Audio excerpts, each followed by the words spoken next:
What is going on, Theater Room? Wow. I feel like I haven't done this in a while, but it's only been a week. I am sorry.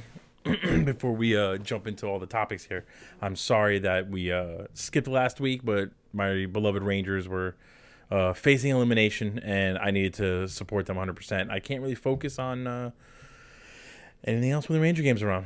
So I decided to give it a break, give it a week, and jump back in. It has been a while since I've done one of these by myself. It feels a little weird, but we might have some people jump in. Unfortunately, most of the GGEN crew couldn't jump in today, and it's fine because we've got a ton to talk about, and I probably have too much to say about it anyway. Feel free if you're in the chat, let me know your thoughts. I got it up in front of me, and we'll be kind of tackling all those things. And let's go from there. Let me see. Let me get some visual aids for you.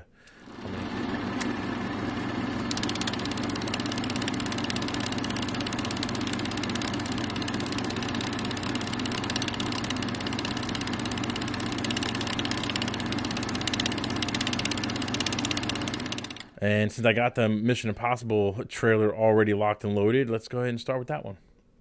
So this is actually my first time watching this trailer. So before I hit play, I'm a big fan of the Mission Impossible movies, particularly the last few of them. I like the kind of intensity, the excitement. Obviously everyone likes seeing Tom Cruise do these crazy stunts. And as far as I'm concerned, this is much better. This is what the new Bond movies were striving for. So they were basically just chasing these Mission Impossible movies. Let's give the trailer a watch, though, because I haven't actually seen it before. And let's see what it looks like. Part 1 is interesting, so I guess this is going to be the last two that Tom Cruise has.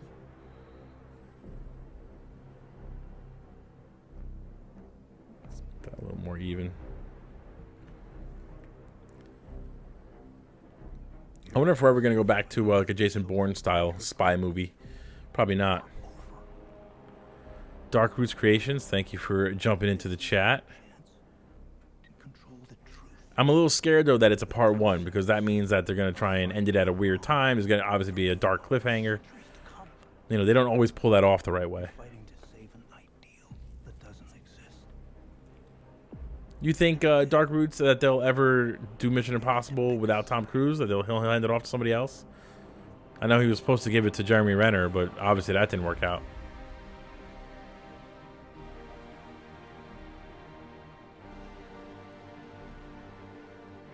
I don't know if the Mission Impossible movies get enough credit for how good their fight scenes are, too.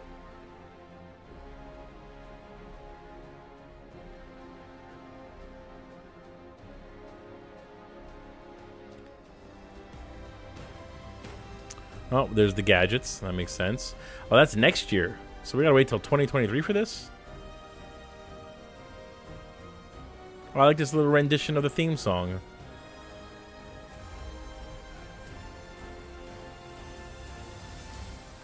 Somehow Tom Cruise still looks good running at full speed.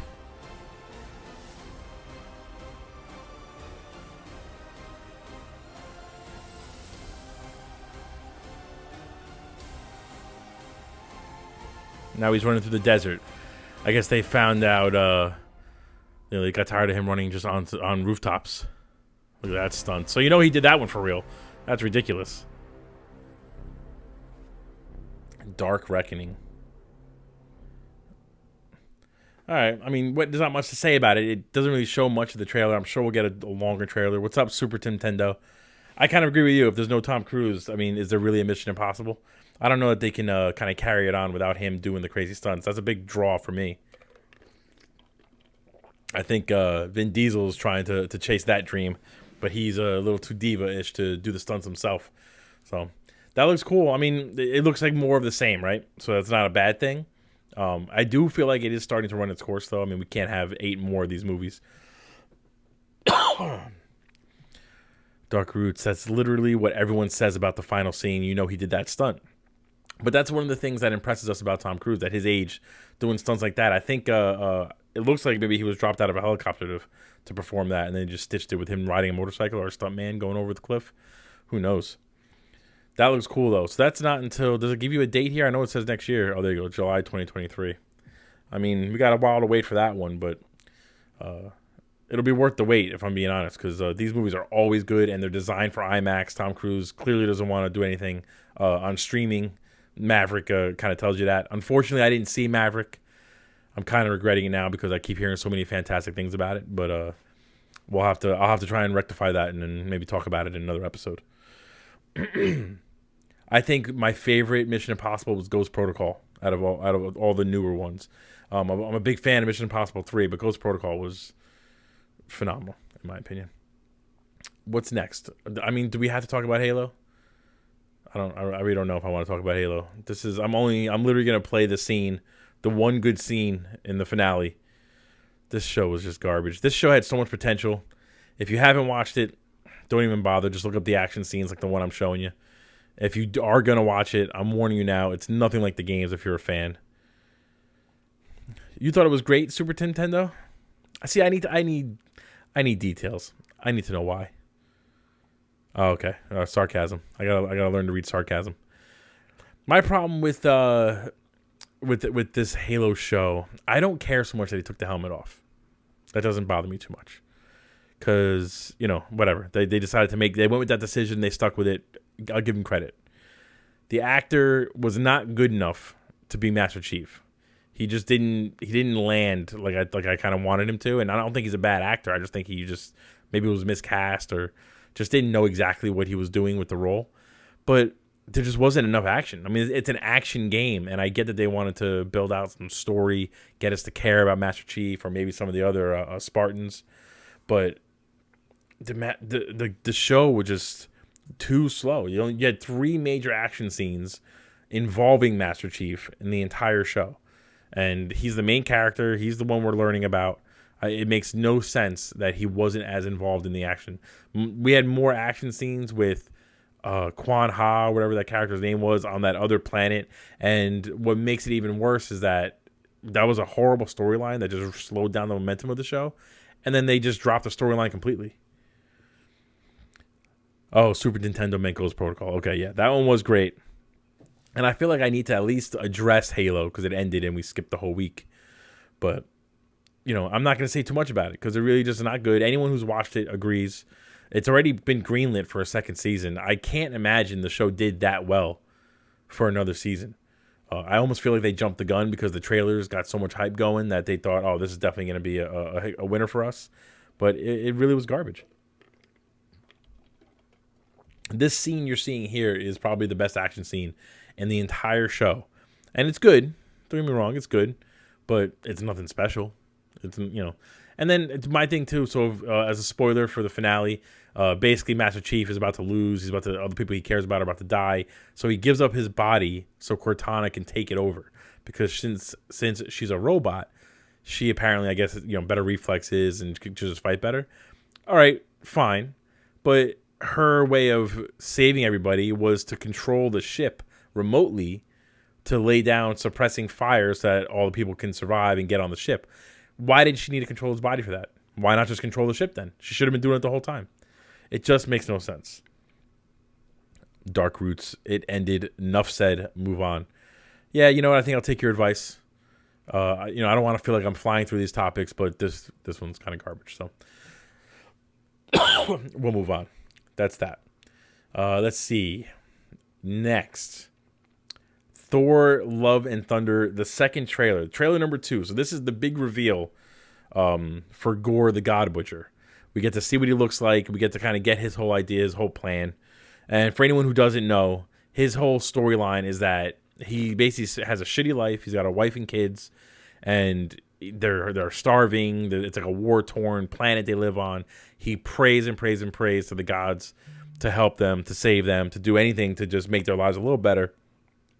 And no answer. He gets no answer whatsoever. His wife dies, his kids die, and he just is kind of like giving up. He starts to roam the world, roam his planet out of just kind of frustration and kind of a loss of what to do. In that trip, this is, if I remember correctly, this is based off the comic books. In that trip, he stumbles across gods fighting, 2 different gods fighting, which confirms for him that gods are real because he just didn't know at all. And one of the gods who's about to lose the battle basically is begging him for help. And he's kind of like, are you seriously asking me for help after you didn't help me at all? He gets the sword that we just saw. Let me rewind it a little bit. This sword here he picks up. I forget what they call this sword, but it's basically made out of the Venom symbiote, however you say it. It gives him enough power where he can kill the god. And then from there he says, you know what, I'm going to murder every friggin' god I've ever seen or heard of. And starting with those two. And he goes on a killing spree. And that leads him to fighting, the Thor we know. It also leads into him fighting Jane Foster's Thor, the Mighty Thor, which is a part of this movie too. So he's a very vicious character. He looks appropriate, played by Christian Bale. He looks good. This trailer just looks, I think the trailer looks fantastic. My biggest concern, though, is that they're almost making Thor more of a joke character. So in Thor Ragnarok, one of the issues was that even though, the planet Asgard got destroyed, you almost didn't feel the stakes, mainly because we knew that it was building up towards Thanos. We don't have that kind of build up here because we don't know where this is going to be leading to, besides just him and Gore fighting. But, he's almost like I'm afraid of making it too comedy. Part of Thor's whole thing is that it's very serious stakes and he's kind of a surfer guy. I want them to keep that, but, do it the right way. I'm not a fan. This might be an unpopular opinion, but this whole scene where he gets his clothes ripped off and everyone's just ogling him, I kind of think it's a little silly, makes him look a little stupid. I guess the whole point is that Zeus doesn't really care, so he just kind of, is being careless. But I do think, in just judging off this trailer alone, you see there's a few scenes of Valkyrie fighting Gore with Zeus's lightning bolt. So that's a big hint that Zeus is probably going to get killed. And I'm sure Valkyrie will take that power or somehow harness it to fight. There's also a big, a lot of people are talking about how the fact the trailer starts with Korg telling the story of Thor in a similar spot to where he's meditating in the first trailer. People think that means that Thor is actually going to die, which I hope he doesn't. Mainly because Chris Hemsworth wants to keep playing Thor. Super Tim Temno says, we haven't seen Jane without armor at all in any trailer. It makes me believe that she will have cancer like in the comics. I agree. It almost seems like a given at this point. They're trying to keep it a secret, but there's no reason to keep it a secret because it's pretty obvious. That was a main story point for her in the comics. And why wouldn't they do it here? And you're absolutely right. She's always in the armor. Even in the later scene with Thor, with naked Thor, when you see her in Valkyrie, if you look closely, you can tell that she's got pads on or the armor on under the robe she has. Oh, did I miss it? Right there, you can tell she's still wearing the armor even under that robe. So I think the reason is she doesn't want to take it off because it'll be a big dramatic moment when she reveals that she's basically dying. Dark Root says, I've said it to you. I don't want this Barry and Iris thing with Thor and Jane. It's already annoying. I think it's too soon to be comparing Thor and Jane to Barry and Iris from The Flash. At some point, if Jane turns to him and goes, you don't get it, we are Thor, I might walk out of the theater. But I don't think that's going to happen. Listen, Marvel, I've said it before a million times, they've kind of earned our trust. Taika Waititi in particular earned our trust. So the movie looks good. It's going to be a good movie no matter what. I'm just, I'm at this point, I'm always worried that they're changing the original characters a little too much. I don't care so much that there's obviously this, I hate to call it the woke agenda, but there's obviously this push to diversify, which is fine with me. I'm all for it. Introduce these characters. They all exist from the show, from the comics. So as long as you're not making these random changes for no reason, and you're actually bringing characters in that are already established in the comics, perfectly fine with it. But this trailer looks good to me, but I do think it brought a little more kind of questions of the direction overall they're going with, and how long this can go on with Thor being like this. Maybe after this movie, this will be his second movie as the funnier kind of Thor. They'll kind of give him a revamp again and bring him back to the seriousness. Dark Root says, "Oh, I didn't know she has cancer in the comics." Oh, spoiler alert! Dark Roots. The whole storyline in the comics is basically that she is dying of cancer. She comes across Mjolnir and gains the power of Thor. When she's all powered up, it stops. It stops her. She's perfectly healthy, but when it almost increases how bad the cancer hits her when she depowers. So in other words, as she's Mighty Thor, she's perfectly fine. When she goes back to Jane, she's worse than she was when she first turned the powers on. And it becomes a kind of a time bomb almost that, how long is she going to keep this up for? She can't be Thor at all times in the comics, but in the MCU, she can be Thor the whole time. And what's stopping her from just being in that mode? I'm sure they'll explain it. They'll clearly go over it. But that's basically, if they go that route, that's the storyline from the comic. So I imagine, I wouldn't be surprised if by the end, like maybe Korg is actually telling the story of Mighty Thor, and they just changed it in the trailer to make it sound like he's telling the story of Chris Hemsworth Thor, and by the end, she's the one who dies because of the cancer. Super Nintendo says it takes away, that's what it is. That's right, you're right. It takes away all the chemo treatments. So if she went as Jane and had a whole bunch of chemo treatments and was getting better, then became Thor, when she went back to Jane, all the progress she made goes away. So the cancer is just going to be there. Let's see. I'm waiting. Zuplex might jump on. I'm just checking my messages to see. No, nothing yet. Yeah. So that's Mighty Thor, or Thor 4. I think it's gonna be good. That's almost like a guarantee. It's gonna be good. But if you can't tell, I have some trepidation with some of the decisions they're making. Nothing super severe. But my thing is this like joking Thor. He probably can't carry the Thor character for 10 years. We're gonna get tired of like the immaturity almost. So they did a really good job of changing his character up in Thor Ragnarok. I'm okay with sticking with that for a couple more movies, but we do have to at some point kind of have him grow a little bit. Dark Root says, I hope there's more to it than that story. Well, they're combining the Gore story and the Jane story, so we'll see what happens. Obviously, the movies always take liberties and change things, so and again, everything is slowly setting up some sort of big event. I don't know if this is going to tie into anything besides maybe Guardians of the Galaxy 3. But we'll find out, I guess, when the trailer comes out. I mean, this movie comes out in July, so we don't have to wait too long for that one. And now this is what I'm most excited for. If anyone who really knows me knows that while I love the MCU, I love Spartacus, I love Game of Thrones, up until season 7 or probably season 6, Star Wars is really where my passion lies. Super Nintendo says she may have COVID. You know what? If she has, it would fit the agenda that we keep hearing about from Disney. Another way of telling us that Disney is just kind of sold out completely. But let's talk about Obi-Wan episode 1 and 2.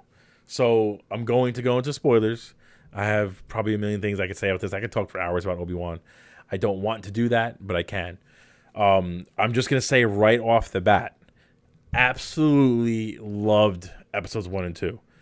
Episodes 1 and 2, this is what Book of Boba Fett, I think they thought they were going to do a Book of Boba Fett, and they definitely didn't land. This is 100% that. We didn't even see Obi-Wan turn on a lightsaber yet, and already it's surpassed, in my opinion, almost every other show. I'm a big fan of the Mandalorian show, but this is just fantastic. I'm into it. The build-up already to this reveal that Anakin is alive, and Obi-Wan didn't know that. I mean, I got such chills on that last scene of episode 2. Just him whispering Anakin and just kind of seeing Anakin in the bacta tank, just kind of almost like connecting with Obi-Wan through the Force. Oh my God, it was just so good. I can't believe that we live in a world or at a time right now where we're getting a show like this. To me, it already sucks that we only get 6 episodes. I don't know that they're going to be able to do it all justice. It could be good or bad. They could either fly through a lot of story in the next 4 episodes just to kind of get us to this confrontation with Obi-Wan and Anakin or Darth Vader. Or they could slow us down for 2 more episodes, and then that last 2 episodes kind of ramp it up again.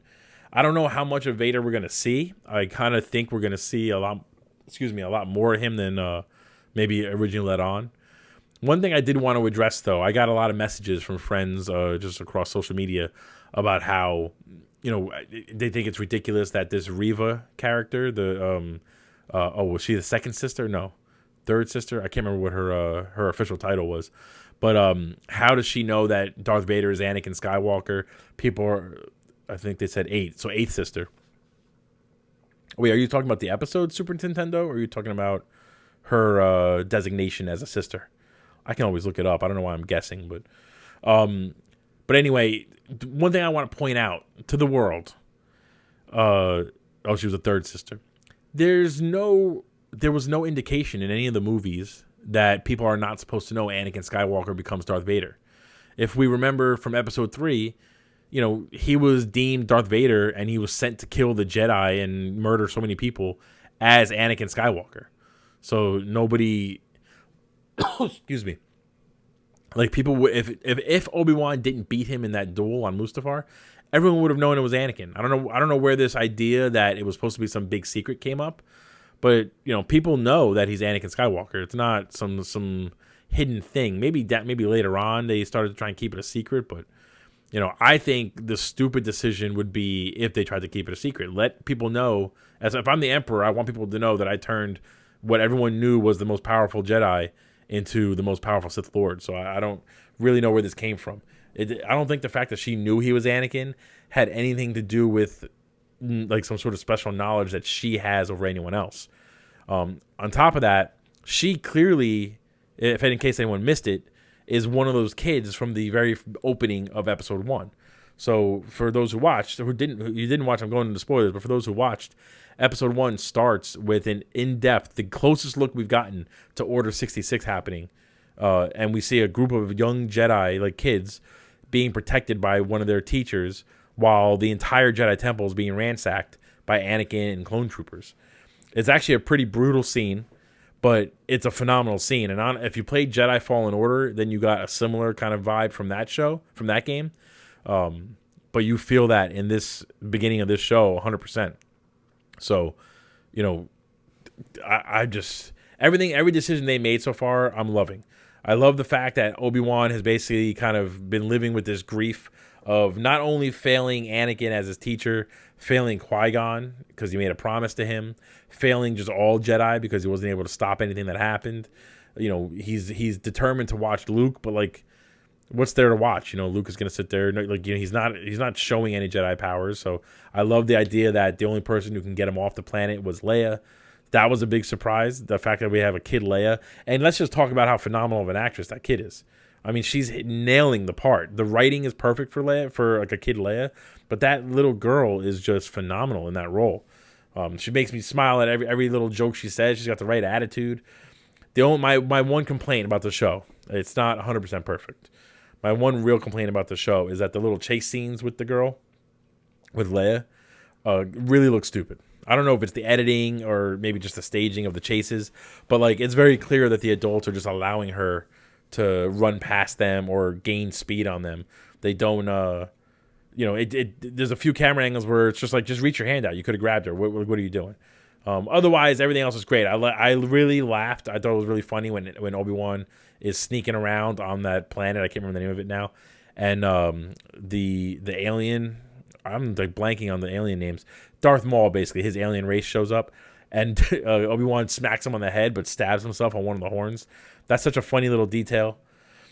Super Nintendo says, I also like the fact that he's not as in tune with the Force from not using it, and he hated the chase scenes. So I do think Dark Roots, we're going to maybe not see Liam Neeson come back as Qui-Gon, but we're going to hear his voice. I think he's going to have a conversation with him for sure, which would be interesting because I would love to hear what Qui-Gon, what his thoughts are on the fact that he was convinced Anakin was the chosen one and is going to bring balance to the Force, and that he ends up going to the dark side. I would love to hear what Qui-Gon thinks about everything that went down. I do want to say, though, so it's funny to me. I'm more than okay with Obi-Wan not being in tune with the Force and kind of being disconnected from it. I was saying this to Dark Roots actually earlier today, and I was saying it to some friends this weekend. It's funny to me how there was a lot of people who didn't like The Last Jedi because Luke was disconnected from the Force and kind of in exile and down on himself and depressed. But it's the same storyline we got here with Obi-Wan, and it doesn't seem like anybody has an issue with Obi-Wan going through that. The difference, I guess, is that Luke chose to disconnect, whereas here it seems like Obi-Wan has just been living so far removed from the Force to protect his secrecy that it's almost like the disconnect is happening naturally. But it essentially is the same story. They both failed, or they feel like they failed as Jedi. So they go into exile, they go into hiding, and they no longer use the Force the way they used to. In both cases, we're going to see them reconnect with the Force, I'm sure. Obviously we are, because Obi-Wan is supposed to fight Anakin or Darth Vader at some point in this show.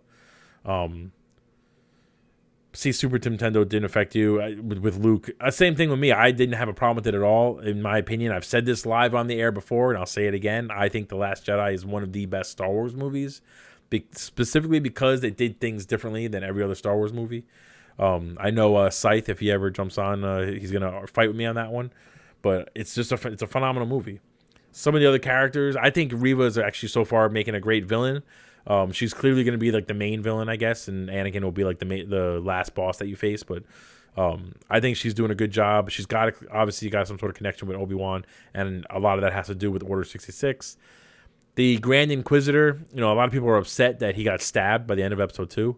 But I mean, if you follow the cartoons, you follow the comics, he survives that. It was just a stab in the stomach. He's not going to be dead. Excuse me.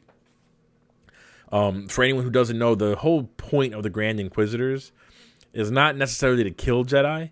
They will if the Jedi won't, if they fight back and all that stuff. But the whole idea is to capture them and gain information or turn them into an Inquisitor. They did it a lot with the students that survived Order 66. And then anyone, Obi-Wan is probably too far off. They probably know that he'll never join them. So in his case, they're probably just going to torture him and try and kill him. But that's the idea. So they're not necessarily trying to kill everybody right away. Except maybe it may not seem that way because Reva seems like she wants to murder everybody. But Super Nintendo says, yeah, exactly the same. The star pupils turned, so they felt like they failed. That's again, if you're a Star Wars fan and you haven't, you really should. Jedi Fallen Order. They just announced a sequel to that game, but the feel of this Obi-Wan show is super, super similar to Fallen Order. You start off with a character who's a Jedi, who's living in hiding, trying not to use the powers, has to save a friend by using his powers, lets himself kind of be revealed, and then goes on the run and has to kind of protect himself. It's a phenomenal game. Dark Root says, exactly, and imagine how Obi-Wan feels now knowing Anakin is Vader. I mean, can we talk about the acting? How good of an actor Ewan McGregor is. That scene where she says Anakin, and you can read on his face the shock, surprise, the almost like sadness that he not only that I almost felt like he was sad that he didn't just kill his friend because now he knows the damage he did to his friend and he somehow survived. So he probably realizes he's living this like tortured life. I mean, it was all just in his eyes. It was a phenomenal scene. And then again, when it cut to Anakin in the back of the tank and he just opened his eyes. Oh man, such a good freaking scene. Such a good shot. It got me so excited. I can't wait.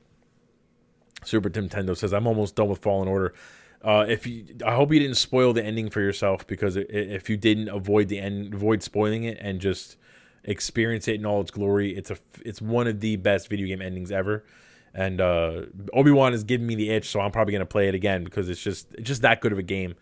It's one of the best Star Wars games out there. Dark Root says, so glad Ewan McGregor came back for this. 100%. I mean, he's just phenomenal. And I'm actually very happy for Hayden Christensen. This is a guy that got so much hate.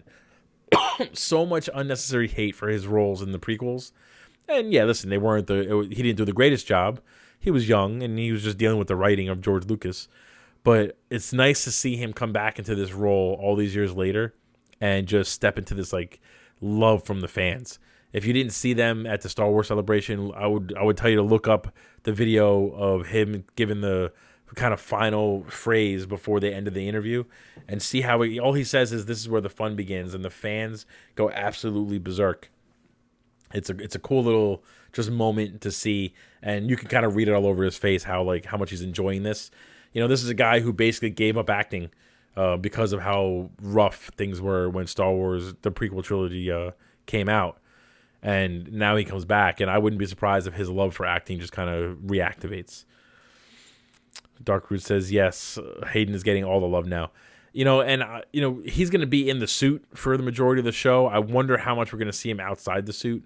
But, I mean, just, again, like I said before, to live in a world where we're getting a show centered specifically on Obi-Wan during his time watching Luke, where we're going to see him interacting with Leia as a kid, and then interacting with Vader again before their final showdown in A New Hope, is just, never thought that would happen. So this is just a good time to be a Star Wars fan. Speaking of that, there was a ton of announcements at the Star Wars Celebration. We can go through them kind of now. So obviously the Obi-Wan show we're talking about now. It's funny. There's a scene. So he's pictured here with his blue lightsaber, but there's actually a scene where he's using a green lightsaber, and we did see that he kept 2 different lightsabers. So I wonder if that green one's gonna be someone else's, or if one of the ones he has happens to have a green crystal in it. In the lore of Star Wars, the crystals can change color depending on the user's connection to the Force. So the idea is, if I made a lightsaber and it was blue, I gave it to you, and you had a different kind of connection with the Force, the color of the lightsaber would change just automatically. It becomes red because it's basically full of the hatred and the bleeding of the Jedi it's being slain. When it's gray, it's just because you have a connection to the Force, but you're not light or dark. Purple is because you're Samuel L. Jackson. I don't know if anyone knows that. Some of the other things, though, there was an Andor trailer that came out, and again, Dark Roots, I know you agree with me on this one, but in my opinion, Rogue One is one of the top Star Wars movies. It took a little kind of phrase from A New Hope, made an entire movie out of it. One of my complaints about the prequel trilogy, besides maybe they were a little too kiddish and all that stuff, is that we never really saw the Clone Wars happen. We never saw any wars in general, really. If when you really go back and think about it, we've seen some of our main characters do some stuff, but you never see the scope of these wars. These are intergalactic wars that are taking place on multiple planets, and you never kind of feel that because we're always following, that our tiny little group that seemed to be the only people in the entire universe. Rogue One was the first movie to feel like an actual war was happening. I love the scene when they're in that in Jeddah, I think is the name of the planet, and the Empire kind of starts attacking, and you kind of see civilians running, and everyone just diving for cover because no one really was expecting it. The whole finale of Rogue One, and I will fight anybody with this, is probably the best extended action scene of almost every mainline Star Wars movie, from the battle on the ground in Scarif to the battle in space to the personal battles of the heroes. Everything is just fantastic. Super Nintendo says, I don't know if it's the best, but very up there for me. Empire's still one for me. It's hard, comparing to the classics, right? Because they're classics for a reason. Empire Strikes Back is good. It's a close one. You're probably right. It's probably wrong to say it's the best, but it's one of the few battles where the Empire feels as intimidating as I think we were told they are. Seeing those AT-ATs walking through the trees on Scarif and seeing it from the ground level, so you kind of really feel the intimidation from them, is unbelievable. Everything, even like the space battle. Honestly, it might be in my opinion, the space battle portion of it might be the best. Seeing the Star Cruiser kind of be pushed into another Star Cruiser was just genius and original. It's just so good. But I'll never ever forget watching Rogue One in theaters, and the battle's kind of coming to an end, the movie's coming to an end, and seeing the Death Star come out of hyperspace and destroy a bunch of ships. And then the Darth Vader scene is my favorite scene in any Star Wars movie. And that's just because years and years of hearing Darth Vader is vicious and evil and scary and all that stuff, and never really seeing it, built up to that moment. And with the dark hallway and the lightsaber igniting, it's just one of the best scenes ever. Dark Roots Creation says you finally see Vader being a badass. You don't see that in any other movie. You really don't. Again, don't spoil Jedi Fallen Order, but if you're playing it, please finish it. And I hope we do see some scenes of that in Obi-Wan. I don't know. Again, I don't know how much Darth Vader's going to be in it, but I hope we see some scenes. I do hear. Wait, Super Nintendo says, now I will say the Vader scene is top notch. and you came. Well, that's it's good to know. I think a lot of people did in the theater. I've watched that scene a million times, so it's basically every single time I watch it. That scene is just phenomenal. That's the first time we see him be a badass. Not even just a badass though. It's more about we always heard about this legend of Vader. It was almost like his name was whispered because people were scared. Just by hearing his name, people were scared. But we never saw why that would happen. And in that one scene, you can see how people might take that moment, anyone who happened to survive, and spread the word of this almost like this ghost or this dark figure that just is murdering mayhem everyone. My favorite moment, honestly, is when he lifts the one guy up on the ceiling, and as he's walking by, he just kind of cuts him real quick, and then just lets him drop while he's fucking everyone else up. It's just such a good scene, and we don't get enough of that. My biggest fear is there's a lot of rumors of a Vader show after Obi-Wan is done, starting a show centered on Darth Vader. My biggest fear with that is that you ruin that mystique. We already know enough about him. Unless they make him like a main antagonist, and we just kind of see him constantly chasing somebody and just being this like relentless force that won't stop coming. I don't know that we need to know what his day-to-day was while he was hunting down Jedi. We all kind of get it. That's his whole thing, was you hear whispers of a Jedi, go murder that son of a bitch. Dark Root says, even when he's having the convo with that other guy and he says, don't choke on your ambitions, you can just feel the regret in his voice. Made his story more powerful. 100%. 100%. I mean, but I feel like any sympathy we have or any empathy we might have for Darth Vader, we already have it. So, if they do a Vader show, I don't want them to try and focus on getting us to connect with him. Like, we all have it already. We saw him as a kid. We saw him as a teenager. We saw him become Vader. And now all I want is for him to focus on Vader as the specter that's just going to come. And if he shows up, it's bad news for everybody. If you watch the Clone Wars show, to me, that's the right way to do Vader. I mean, he shows up a whole bunch of times, and every time he does, it's just there's no stopping him. He's going to get to what he wants to get to. And the only time we even actually see him get almost like staggered a little bit is when he fights Ahsoka, and she finally gets a hit on him, which is one of the rare times anyone gets a hit on him. And it's just fantastic. I recommend the cartoon, honestly, if you haven't watched it. It's worth watching. Darkroot says, agreed, I don't need to see Vader doing paperwork. Right, that's what I'm scared of, that we're going to, it's like every time he murders a Jedi, he's got to fill out the paperwork like it's a police report. We don't need to see that. So moving on from the Andor show, there's Tales of the Jedi. So it's a new animated anthology series. It's basically going to come out in fall of this year. And it's basically going to focus on, I want to say Qui-Gon Jinn is one of the focuses, Mace Windu. Basically a bunch of Jedi that were in the Clone Wars and just things that some of their bigger moments that maybe we didn't get to see, that we didn't get to read or anything like that. So this is going to be every episode is basically a separate story focusing on a different Jedi. Some of them we know already, some of them we don't. I have a feeling Kyle Katarn might be in this show. That might be his introduction into the current canon. But like I said, Mace Windu, Qui-Gon Jinn, we're going to see episodes focus on each of them. I wouldn't be surprised if we don't see an episode focus on Yoda at some point. So that's coming out fall of this year, and it looks like the animation style is going to be similar to the Marvel What If show, which wasn't terrible. I mean, I hope that they, make it a little more. It wasn't bad, but that show wasn't anything special as far as animation goes. Like, everything looked decent, so I would like to see them kind of add a little more visual flair to it. But that's still, it's a cool concept, and I love the idea of using animated shows to kind of tell stories, one-off stories here and there that we maybe never would have seen before in live action anyway. Then there was a trailer for The Bad Batch Season 2. So if you didn't watch Season 1, again, all the animated shows are almost like guaranteed viewing if you're a Star Wars fan, especially anything that was made with Dave Filoni at the helm. He clearly knows Star Wars the same way Kevin Feige knows Marvel. He knows these characters, and he kind of knows what we want to see. And with The Bad Batch, it really helps you connect with the clone troopers in a better way. And The Bad Batch is one specific set of clone troopers. They're worth watching. They were introduced in the Clone Wars show, and now they got their own thing. And it's a fantastic show. It's more of like a gritty military kind of show. Again, it's all animation, and it is geared for kids. So there's a lot of like kind of silly humor in it. But as a Star Wars fan, it's worth watching. That's coming out fall of 2022 also. So that's, again, this year. So we got a couple things coming out already this year. Mandalorian Season 3, that's February 2023.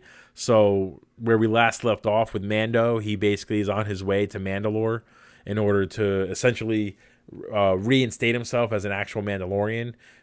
He essentially lost that title because he let somebody see his face. Excuse me. We all know that, it's not a big deal. Let them see your face, but he still believes in that code. And for anyone who might say that they need to remove their helmet in order to properly act, Leaf Schreiber, or Schreiber's brother. This is Pedro Pascal, and he'll have the helmet on for 99% of the show. So I'm sure by the end of this season, maybe he'll be a little more relaxed with taking the helmet off. I don't think he's going to be officially called the Mandalorian at the end of it. I think he's going to kind of realize that following that, I'm sorry, I take it back. He'll be called the Mandalorian, but he's not going to be as into the specific religious group that he was into already. I think he'll be more like Boba, where he'll take the helmet off, but it's not that big of a deal. That we already know that Grogu gets his own armor, which is awesome. I'm sure we're going to see more and more of Grogu's force powers growing. Who knows what kind of cameos we're going to get? I hope they stay away from Luke. I just, I said it out loud. I just don't need Luke Skywalker anymore. We've seen enough of him. I feel like the Star Wars galaxy is huge, and we always focus on the same 5 people. Let's move on. I thought it was cool when he showed up at the end of season 2, but I would have preferred if it was a different Jedi. There's so many out there that have already been introduced in comics or books or cartoons they could have brought in. Or, here's a crazy idea. Let's make up a new character. Show us someone we haven't seen before. Give us a story we haven't seen before. It doesn't always have to fall back on a Skywalker or a Palpatine or a Solo. There are other people in this world. Mando is a brand new character, and he's quickly become one of the favorites in the Star Wars world. So that's proof that we don't need to constantly see the same characters over and over again. So I would prefer that. But yeah, so this is February 2023, season 3, and Jon Favreau already confirmed that they're already working on season 4. I think just kind of coming out with the storyline, an overall plot outline for what the season's gonna look for. But if you watch Book of Boba Fett, you also know that when Mando showed up in the last 3 episodes, that show went from garbage to really good. So it just kind of goes to show you how good this character is and how much they are focusing on this character. He's the rightful owner of the Darksaber, which is huge in the Star Wars world. So they've made him a pretty much a mandatory character. If you're into Star Wars, you have to follow him. So what else? Young Jedi Adventures. So this is an animated show coming out spring of 2023. And it's basically John Watts is the one who's basically helming this show, and it's essentially a group of young Jedi. I think they're all gonna be around 10 years old, kind of. I'm assuming running from Sith during Order 66, and kind of connecting with each other, growing together, and overall just kind of getting to know each other while they're trying to survive as well. Now this is going to be made for Disney and Disney Junior, Disney Plus and Disney Junior. So this is definitely going to be geared towards children. But I mean, it doesn't mean it won't be bad. It doesn't mean it won't be good. I mean, but that's coming spring. That'll be a quick one, probably a quick watch.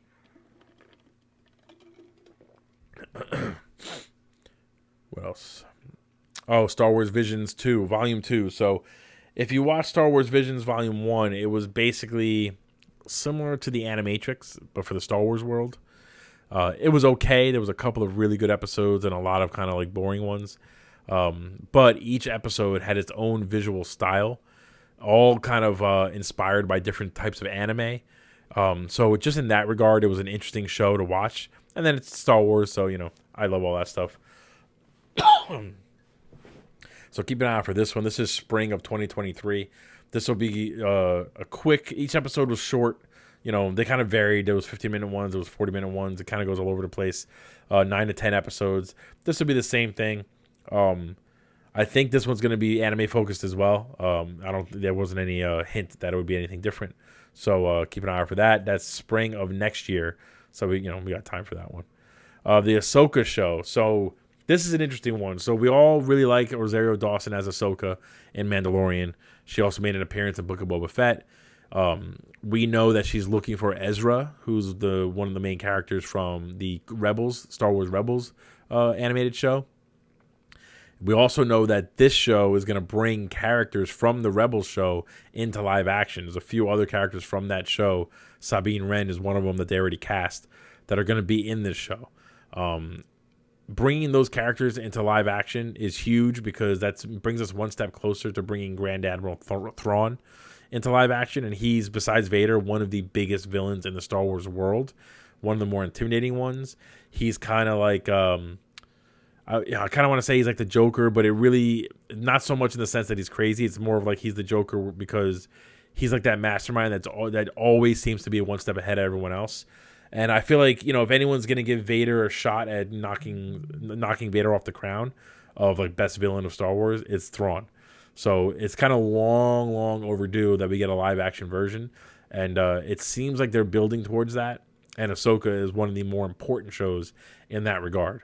On top of that, I'm sure we'll get other crossovers. I would imagine she's gonna try and go get Mando to help her, maybe Boba Fett to help her. Maybe other characters like Black Chrysanthemum or whatever might help her out. Luke might show up. She's a gray Jedi. She left the Jedi Order at the end of Clone Wars, and she still uses the Force. She still practices and all that stuff. She's still respected as a Force user, but she doesn't go light or dark, and you see that in her lightsabers because they're white. So this is gonna be a good show for sure. This is gonna be excellent. This is 2023 is coming out. They didn't really say exactly when, but I know they began, I think, filming April of this year. So it's should be, I would think, early 2023. What else we got? Oh, Skeleton Crew. So that's a new one with Jude Law. Dark Root says, I definitely think there will be a collab with Ahsoka. For sure there will be. I mean, that's how she was introduced. So this is the Skeleton Crew. We don't know a ton about this. We just know that Jude Law is going to be in it. Excuse me. It takes place during the post-return of the Jedi reconstruction that follows the fall of the Empire, which is the same as the Mandalorian. There are going to be some children here as well. So who knows what this is gonna go over, but maybe this is actually, I'm looking here, this is the one with John Watts. The other one is just a kid show then. So this is the one where John Watts is gonna be helming it, and it's a bunch of 10 to 12-year-olds that are just gonna have to survive after the Empire goes down. I do think we're seeing a lot of these shows. I like every announcement we've gotten so far, but I do think we should get a show of people that actually believe in the Empire. I would love to see like a whole show focused on people who are not against them, who think they're right, and just to see it from a different perspective. The Star Wars Acolyte, the TV series. So this is, if you've been paying attention to some of the Star Wars stuff on the book world, the New Empire, I think it's called. I could be wrong. Golden Empire. I forget exactly what it's called. Oh, High Republic. That's what it is. That is the new line of Star Wars stuff. It's all original ideas and original stories being told during the era of the High Republic. And the idea is that, none of the characters we know currently in the Star Wars world exist at this time. So it's all brand new ideas. And this is our first show we're getting that takes place in that time. We've had a few books. There are going to be some games that come out, and I think they want to make some movies at some point. We don't know much about what's happening in this. It's basically a prequel to the prequels. This time frame is centuries before any of what we've seen on screen happen. So this is a brand new thing. I think my guess, they're gonna take a lot of ideas from the Knights of the Old Republic games, and kind of bring them to the screen. But you can already see here that just the overall look is a little different, and it obviously is focused mostly on Jedi. So this says to be determined as far as when it'll be out, but they did announce they're working on it. A Lando TV series is in development. So the big question here is Kathleen Kennedy said that after Solo, they basically learned that they will not recast characters. So if they want to bring, let's say, like Han Solo back, it's got to be Harrison Ford. I get that people didn't go see Solo, but I think they're missing the lesson there because nobody avoided it because they chose someone else to play Han Solo. They avoided it because it was a story that we just didn't need. Nobody cared to learn any of that stuff. And I would argue that the one character that really stole the show, basically, was Donald Glover's Lando Calrissian. So if you're doing a Lando show, but you don't want to recast Billy D. Williams, then I don't get it. He did a good job, Donald Glover. I'm assuming that means they'll have some sort of like flash forward, flashback where maybe the story focuses on Billy D. Williams, Lando currently, and cuts back to when he's younger, and they'll have Donald Glover play him then. But I mean, in this particular case, I don't think there's anything wrong with letting Donald Glover take the reins and just be Lando from the time being. Super Nintendo says, love the KOTOR games. I absolutely love those games. They're my favorite Star Wars games. And if you didn't know, Knights of the Republic 2 is coming out on the Switch in just a few weeks. And then you probably already know that Knights of the Republic 1 is getting a full-blown remake from the ground up for PlayStation 5. which I'm absolutely getting that. That's a must buy. That game is going to be amazing. I love those games. It's by far my favorite Star Wars game. Followed pretty closely by Fallen Order because that one's excellent too. So, let's see. We got Taika Waititi. He's working on a Star Wars movie. We don't know if it's a trilogy. We don't know if it's a trilogy or not. But he's doing a live action one. It's an original idea. So it's going to be kind of humorous. It'll make me laugh if he kind of combines the What We Do in the Shadows comedy with the Star Wars thing. That'd be kind of awesome. He knows nerd properties. He knows what we like. I'm a big fan of his style of comedy. So it's exciting just to hear he's doing something. But we have no information on it. There's no hints at all. So, not a lot to say about it, just that it's coming. There is Star Wars Rogue Squadron, it was supposed to be a movie. I think as of right now, it still is a movie, and it's just basically focused on a flight team in on the Rebel Alliance. I could see them changing it to a show, though. Only because I feel like the whole premise will lend itself better to a Disney Plus show. I don't know that we need a movie. Unless they go Top Gun, but in the air. Maybe you get Tom Cruise to be in this one, and he applies his Top Gun charm, if you will. That one's in development. We don't know. We don't know anything about this one yet. So they, here it says status unknown for Book of Boba Fett season 2.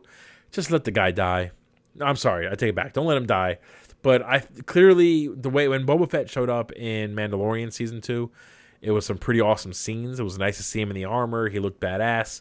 He's clearly the type of character where when you reveal his backstory, when you show him living his day to day, it kind of takes away the aura or the mystery and the intimidation and all that stuff.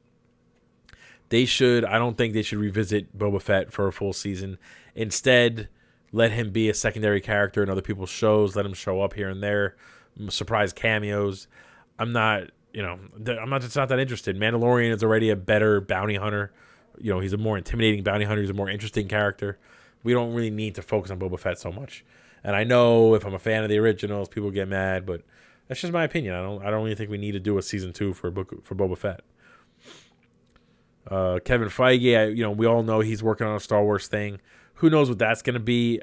Now, I want to be excited that he's working on some sort of Star Wars thing, but the man is already handling this entire universe of Marvel stuff across Disney Plus and across the movies, and he's done an excellent job. 100%, he's done an excellent job. And I don't think he's going to slow down at all going forward. So far, I'm a fan of almost everything that came out in Phase 4. I take it back. I am a fan of everything. Not everything was as great as I wanted it to be, but I'm a fan of everything that came out. I have faith that we're building towards something in Phase 4, 5, and 6, and so on. But, he's one person. I don't think there's any way he could strike gold on Star Wars and the MCU. Dave Filoni is already basically doing that job on the Star Wars side. So it's a little weird that they're trying to force him now to do a Star Wars movie. To me, it's clearly a money grab. They just think that if you attach his name to something, people are going to go see it. They're probably not wrong. They probably, they know what they're talking about. But I would rather him focus on the MCU, continue to give us good shit there, and not worry about Star Wars so much. Then I see Untitled J.D. Dillard and Matt Owens movie, status unknown.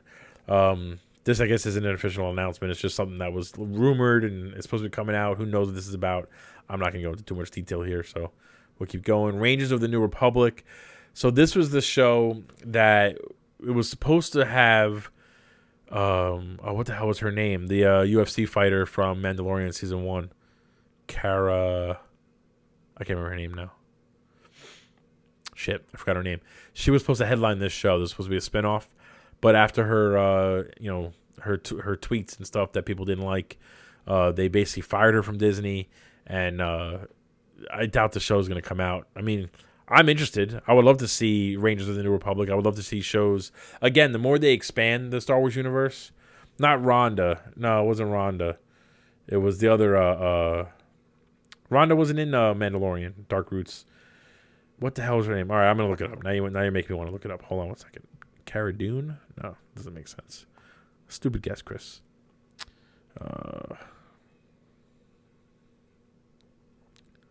Let's find out. Hold on. Hold the phone.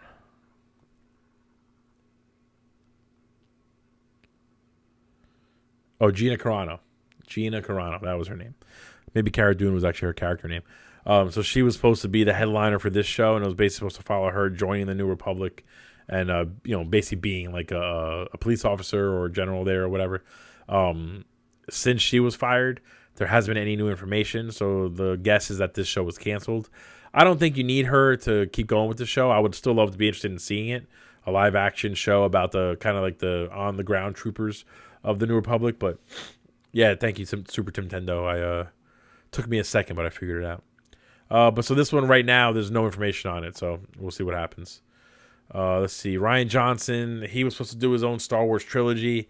It seems like the world got a little or Disney got a little scared with the backlash he got for The Last Jedi, so they seem to have canceled it, which sucks because he was clearly trying to do new things with Star Wars, and there's nothing wrong with trying something new. Even if it doesn't work out, I'd like him to take risks. So I actually was excited for him to do his own trilogy. Maybe instead of canceling it all, instead of doing a trilogy, just let him do one original movie for Star Wars and just see how I'll respond to that.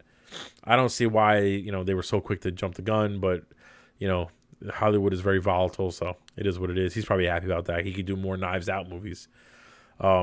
This is David Benioff and D.B. Weiss. These were famously the writers of Game of Thrones, the TV show.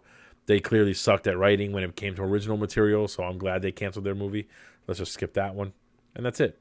There's just more Star Wars movies. I don't know that we're ever going to get a 9-episode saga like we did before.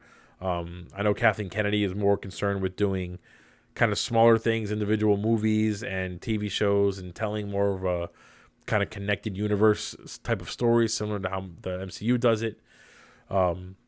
So we got probably a ton more Star Wars announcements that we'll get next year or the year after that. But as you can clearly see, we just went over a ton of Star Wars stuff. There's a lot coming out for Star Wars. It's about time they're catching up with Star Wars. I feel like it's a property that was ripe, and they focused so much, like I said before, on the Skywalkers, the Solos, and the Palpatines. They kind of alienated a lot of characters, a lot of people, and now they're expanding. So that's basically everything that I wanted to talk about today. I didn't see Maverick, like I said. Next time I'll have some guests on here who did watch it. We'll be able to talk about that in detail. And if you didn't know already, Stranger Things, the Season 4, Part 1 is currently out on Netflix. I started watching it, but each episode is over an hour long. And I already have some thoughts, but I kind of want to get further into it before I really start going into detail. If you're a fan, try and watch. I'm going to try and get through at least 4 episodes for next week, and the next week we'll talk in detail about those. I believe the Obi-Wan show comes out on Wednesdays, so it was Friday when it first released, but I'm pretty sure the next episode is tomorrow night. So I'm definitely watching that. We'll be talking about that next week. We'll do some deep dives on that one every single week. So if you can keep up, I'd love to hear your thoughts on it. And any new announcements and stuff that come out, there's a ton of stuff coming out now, a ton of stuff happening. So, yeah. GG, guys. Thanks for jumping into the chat for those who did. And I will see you guys next week.